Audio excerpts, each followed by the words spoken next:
Okay, my friends, this is one of my most favorite things to do, is to address what criticisms that come towards me. I have no problems with criticisms, but I need somebody to stand up. This guy, he was talking about how these things filled up with sediments and all this. He's making up all nonsense. This guy's name is Myron Cook, so I said, let's debate it. He refuses to debate.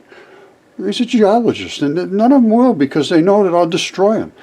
Now, here's the key. This particular one is a hair.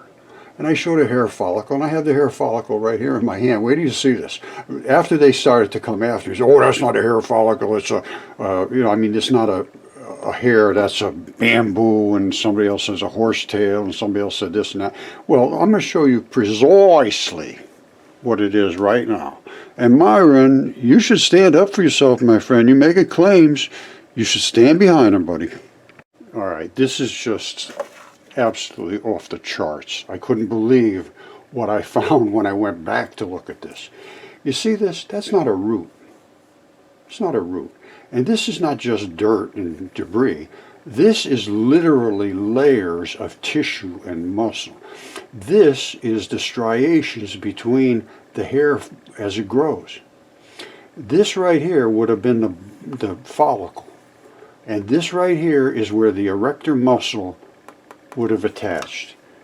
This, my friend, is exactly, I'm talking identical.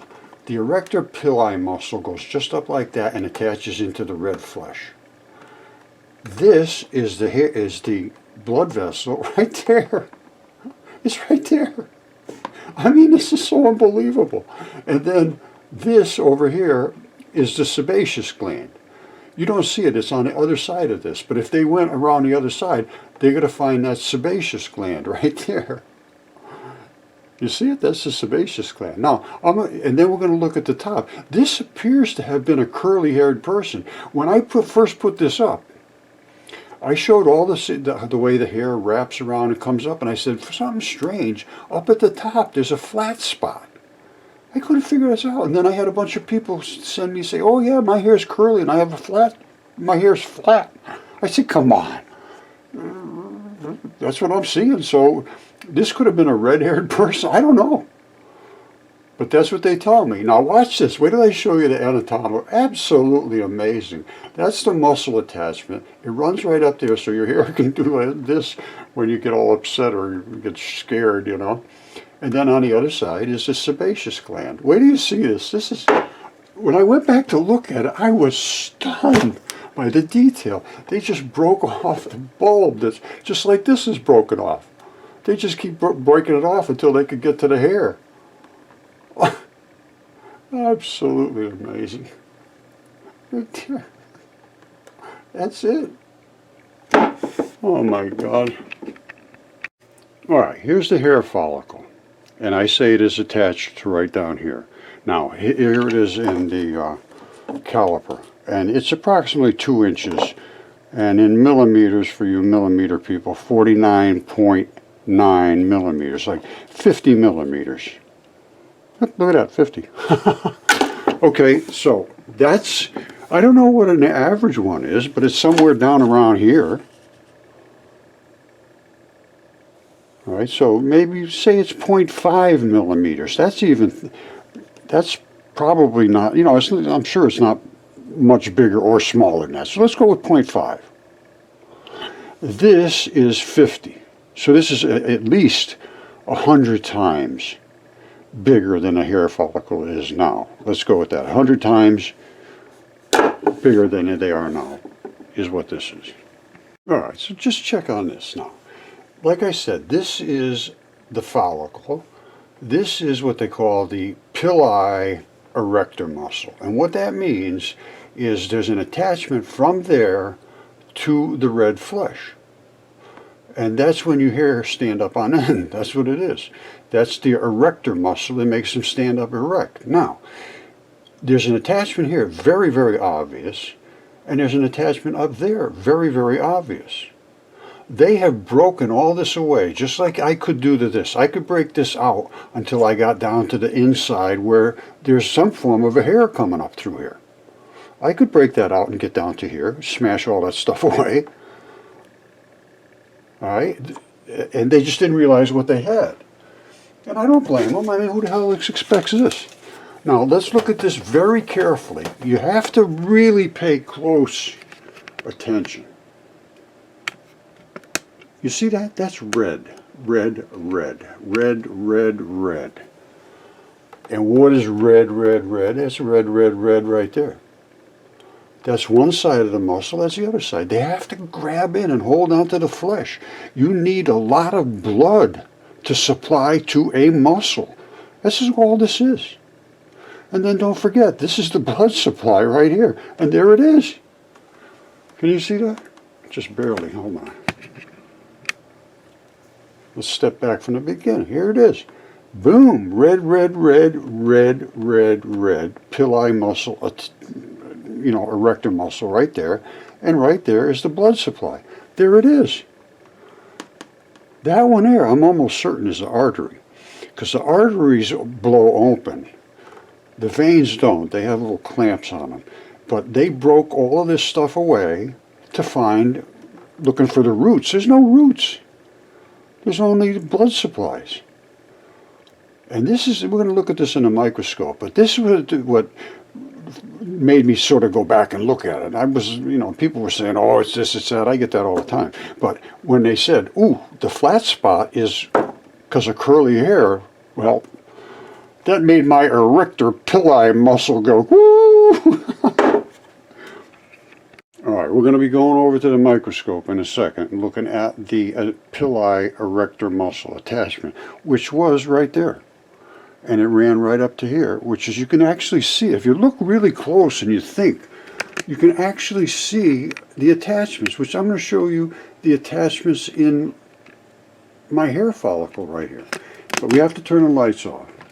And we're going to be seeing that hair follicle right there, and that's the erector muscle attachment. It's just so obvious, it's unbelievable. Okay, this is just stunning detail. That is the center of the pili muscle attachment to the follicle. Right here is where the muscles really grab in. They lock right in there. And this pulls. This is like a little bit of a tendon. So it pulls onto this through the muscle on the other side. And then that also has a little tendon that attaches. Now, let's look at the anatomical. But that's coming right off of that right there. So there's no playing games here. That's exactly how these attachments work. You see this? This is actually exactly correct. There's the erector pili muscle. Here's where it attaches. Now you see that little whitish looking stuff? There's one over here too. That's a little bit of tendon. That's what gives you the ability to really pull at something. Tendon is tough as heck. This is the real red bloody muscle. They call them sarcomeres. You can look it up on them. And that's what, if they pull in, this thing goes out. Now, this sebaceous gland is not where they show it. And I looked at all the anatomical drawings. They don't have it right. They just got in the wrong place. It's not there. It's down here. You see? There's the pili erector muscle right there. And what is on the other side? The sebaceous gland. It's down here. So this is not correct. Unless somebody's, I know this one's right. This one's down here. Maybe some other ones that don't have curly hair. I don't know. Maybe it's the curly hair that makes the sebaceous gland down here. It's so up in the air now. Everything I ever learned. Anyway, so this is the ball we're looking at right there.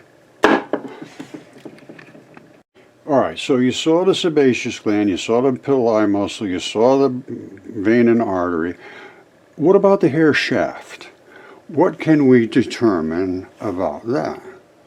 Well, this is what we can determine about the hair shafts. You see those scales? That's exactly what we're seeing on the other one. You see all this? That's what they call kaolin clay. Kaolin clay. It starts with a K. And it's just nothing more than mud. It turns into mud. That's the flesh on your fine skin. They use that to make fine china. I'm not kidding. You see that's what hair looks like under an extremely strong microscope. And what does a hair look, this giant look like under normal eyes? Precisely the same thing. Now check this out. This guy's got a hammer here. Looks like my same hammer as me. Now, how big is the hammer? Because that hammer is about the size of that hair. Well, how big is that hammer? Well, how big is the hammer I have here? It's about the same thing. It's 13 inches long. You see it? 13 inches long. So that hair is about 13 inches wide. That's a pretty good size hair. Alright, so I got the scope going. We're going to be looking at this hair in some detail here. And don't forget, that's it's just the same thing, only much bigger. And they broke the follicle apart. And you see, they all have the same thing. They showed a pili muscle here and a sebaceous gland up here, and exactly what I showed you. Now the shaft, I showed you all those separations. Is this down below on somebody who doesn't have curly hair? This I don't know. Something that's really got me intrigued now. Because they show, every one of them shows it up here. So I'm thinking to myself, there's got to be something going on. And there is a flat spot on the top. You see how these are coming out of here? You see how the skin, look at that. That's just little flakes of skin. They're falling off. Your skin falls everywhere. Nobody has a clue how much skin you lose. This is nothing more than clay. It's nothing more than red clay dirt. Alright, so I got this giant hair follicle. I got all these people telling me I got curly hair and it's flat. And I'm thinking, this flat spot is very strange. So I look up curly hair, sure enough, it's flat. It's curved on one side, flat on the other. And sure enough, that's what we got here. We're going to look at it in a second. Now, and then I look at the sebaceous gland. I found this interesting. They're showing the follicle coming all the way up to the surface of the skin, basically. Something's wrong with that. This is not a good rendition of a hair follicle. But I did see the sebaceous gland. Looks like it's supposed to be right down here, right on the side. And the other side is with a pili erector. You don't even see that here. So this is, all this tells me about is the curved hair. So forget the rest of it. Alright, so don't forget, we're going to be looking at this. Of course, my hair is broken down under the skin line, and most of the skin is just eroded away because I'm below the skin. So I'll try to explain that a little better. But I'm way down here. So the skin is up here. That's why it eroded away, and we don't see all that really heavy-duty mud like this. You won't see that on my specimen. That's just the way life is. But you will see that. No, you won't see that on my specimen, but you see it on hair. It's everywhere. And it's on this thing absolutely for sure. And again, the erector muscle here, straight down to where it would attach to the follicle, the blood vessel, so forth. Now, we're going to take this and put it in a scope, and we're going to be looking at it. You know, the funny thing is, I was looking at this thinking this was where the sebaceous gland must be over this way. It's not. This hole here appears to be to where the sebaceous gland is right over here. That's the sebaceous gland. You see this? This is the sebaceous gland.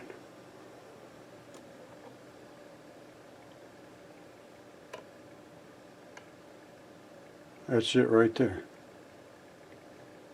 And that's, I don't know if it's squirting through that hole or not, but it's right down the street. It looks like a guy's face with a nose. You can see so many things in these, but trust me, when I show you something, I'm pretty darn sure what it is. That, I don't know. Maybe it does both. I have no idea. I'm just looking at the same thing you're looking at and in awe, as I hope you are as well. And there is the erector pili muscle attachment. And then you get right down to the bottom, right here where that ball comes out, and they just smashed all this stuff away. Hold on, let me get some, there it is right there. There's the vein and artery coming down in here.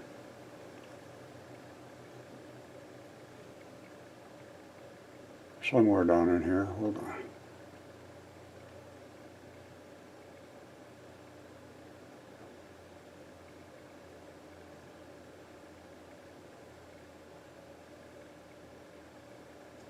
I believe it's right in this area where they're coming up right here.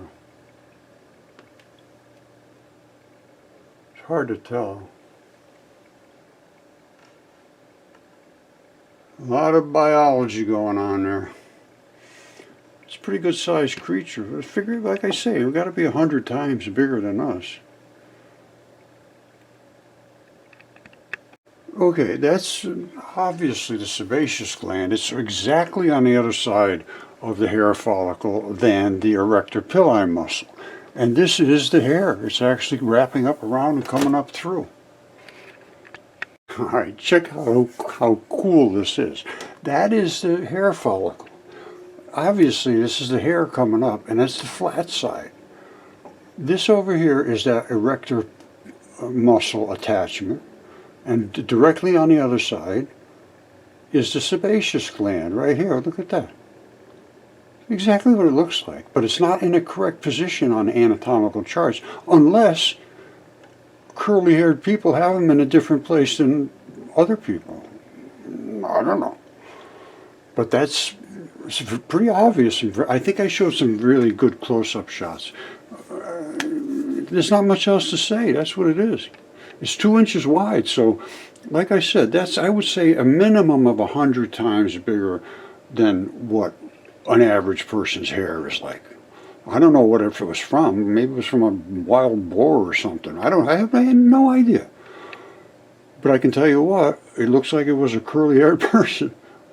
All right, this is at the bottom. I believe this is the artery sending the blood up to service the hair, I guess. But you see how it's going up into here and then towards, this is where it's already emptied out of the blood, but back here it has the blood. Now over here, this one, I think it's this here. It might be this is the vein. I think it's this.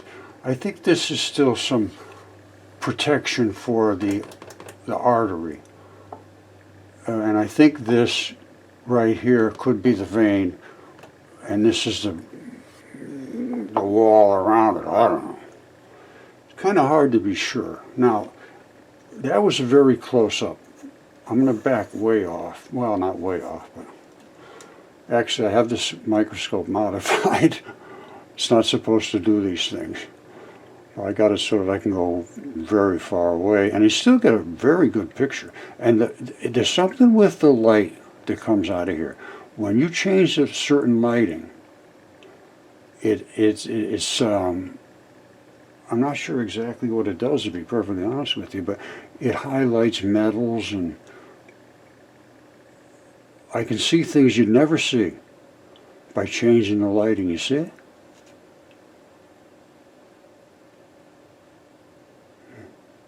See that? Now you can see, you can pick up details. You never see this stuff. Look at these little details. It'll turn off in a second. There it goes. And it appears you can get more red when you get lower in the lighting. Once you get way up here, you lose. I think you lose a lot of the detail. The brighter the light, the more blinded you get. Well, maybe that's just me. And this is not a bad microscope. It doesn't really give you, it's only 200 power, I think. Yeah, I think it's 200 power. But it's got some good, it does a good job. I've used it for many years. It's been very good. Celestron. Okay, so don't forget, come up here, peruse around. I got all kinds of stuff up here. And it's not just on ancient history and dragons and meteorites and, I get into religion, I get into everything. Junk DNA, these giant creatures that were here, Mars, all the whole 9 yards. So come up here and pay attention. But right now, we go pay attention to that. Close attention.